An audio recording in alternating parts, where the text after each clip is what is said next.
Welcome to Sam Outside. I'm Sam and I'm outside participating in what are known as the three pillars of health. Right? Well, actively participating in a couple of those anyway. Those three pillars are your sleep, your diet, and exercise. And I just shot a video not too long ago about what is now being considered the fourth pillar of health, which is nature. But what I've been finding personal success in is greatly improving the quality of my sleep. It's not just the quality, but the quantity, right? Sleep, that's where it starts, right? Everything is so important. So many factors affect our sleep. So, sleep, for me, there are some sacrifices that I have to make, all right? So, in order for me to get the hours that my body needs and the quality of sleep, yeah, I've got to be a little more mindful about, well, what time do I have to get up, right? In preparation for my work day and all those things that I want to accomplish before that day starts, which includes taking this guy out, right? So Indiana Bones and I, we take a morning walk, and it's pretty consistent despite what time of year it is and how much light there is in deep winter.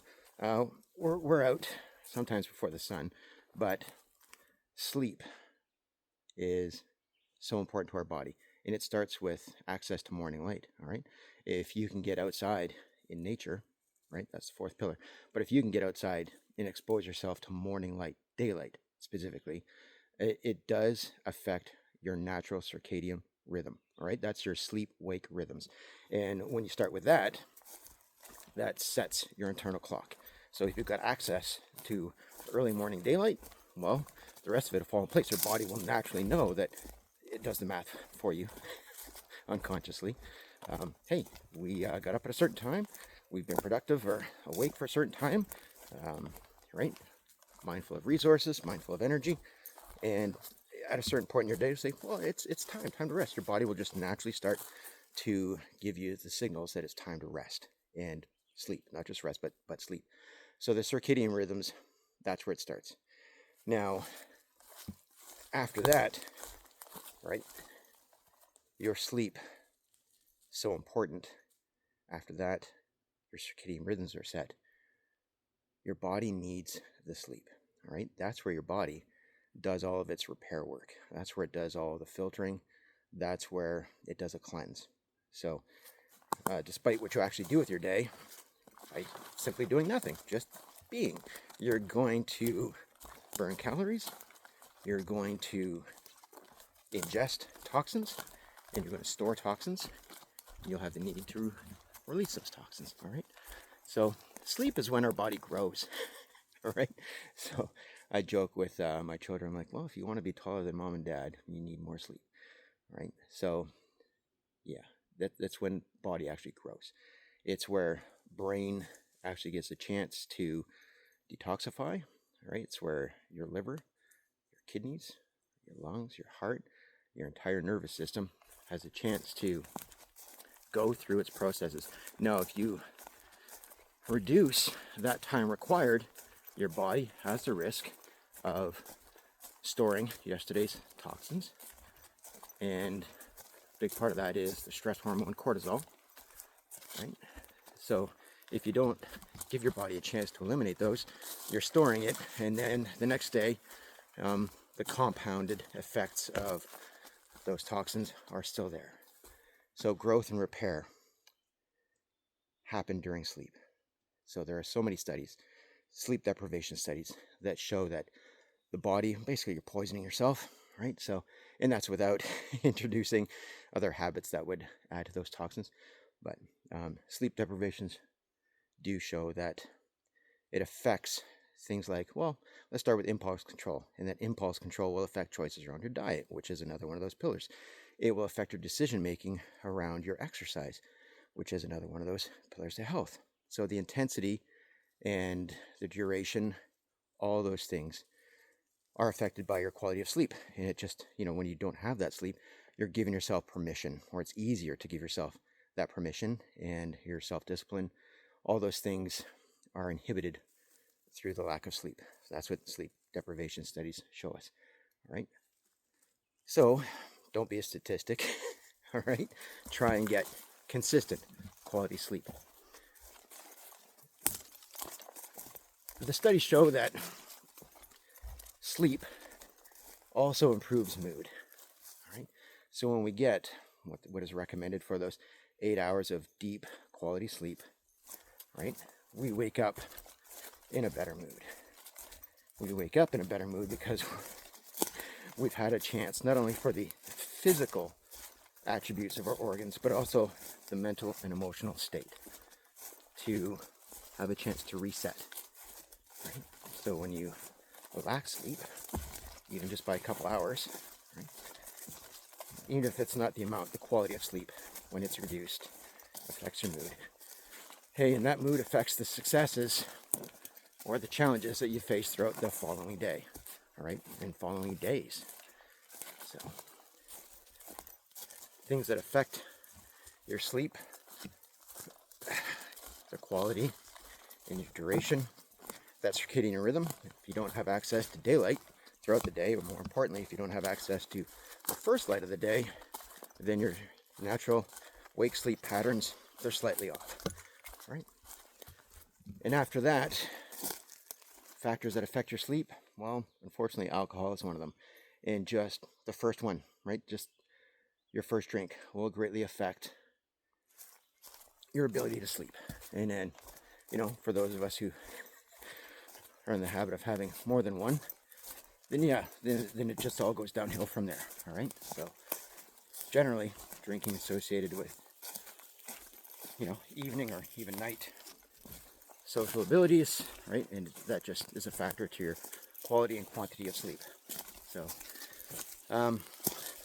it's not widely known, but I'll share it, that I've been sober for, 8 months. I'm not even counting anymore because it's just not a factor in my life. And being alcohol free has greatly improved so many aspects of my life. And I noticed it first with my quality of sleep, right?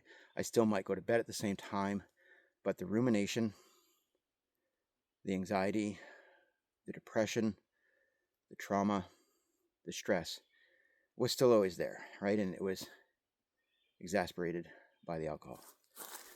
So when I took the first couple of weeks, found myself sleeping better, longer, deeper. Body had a chance to cleanse. And with that sobriety came so many other factors that improved the quality of my life. I was better able to let go of other habits like nicotine, like stress, right? And opened up the door to better look after my diet, right? There wasn't that thing getting in the way. Decision making, right? Self-regulation, those other things. So the sleep itself was the first and immediate factor, and everything started falling into place after that. Now, sleep doesn't really make sense. Our bodies have evolved unlike any other living thing on the planet. We've had hundreds of thousands of years to evolve. And sleep just doesn't make sense. As an animal on this planet, the time spent sleeping does not allow us to procreate. All right, so we shorten that window. It doesn't allow us time to spend more time gathering food and resources. Sleep doesn't allow ourselves, as animals on this planet, to defend ourselves. So with all those things that we need to stay alive and be successful, sleep is still so important. A third of our day, a third of our life is spent asleep without the ability to procreate, gather food, and defend ourselves. Well, nature selected that need for a reason, right? And it's all those things that sleep does for the actual physical body, the mind, the emotional state. And that's why it's so important. So when we think about it in those biological evolutionary terms, we need it. We haven't been able to evolve without it.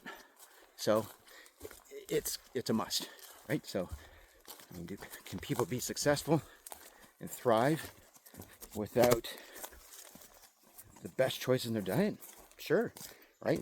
Statistically, at this time in human history, a third of our population is considered overweight.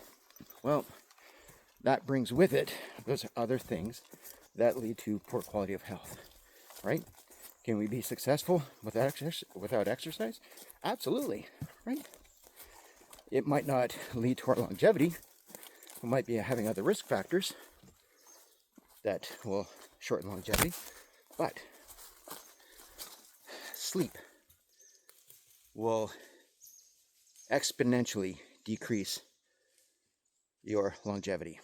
And when we store toxins and when we have that built up cortisol and the inability to go a little bit further into our cleanse, it just leads to hypertension, risk of heart attack and stroke, onset of diabetes. These are all things that reduce longevity. All right, not to mention the risk of injury because we haven't given our muscles and our joints, our circulatory system, brainwave activity, a chance to reset and repair. So there's a reason we've evolved with that capacity and that need for sleep. And yet we don't consider it one of the most important factors, right? There's so many influencers and so much information about the need for your diet, the need for exercise, and yet we are not promoting that first pillar of our health, which is our sleep. So nature connection really does affect the sleep because it does create calm. The act of participating in nature connection or nature therapy, I do it through forest therapy for others, and I do it through forest bathing or Shinrin Yoku for myself. And a large part of that is the mindfulness, being present. It calms, it connects, it does cleanse with access to phytoncides, connects to my immune system. So sleep, quality sleep, long sleep, 8 hours, does boost immunity.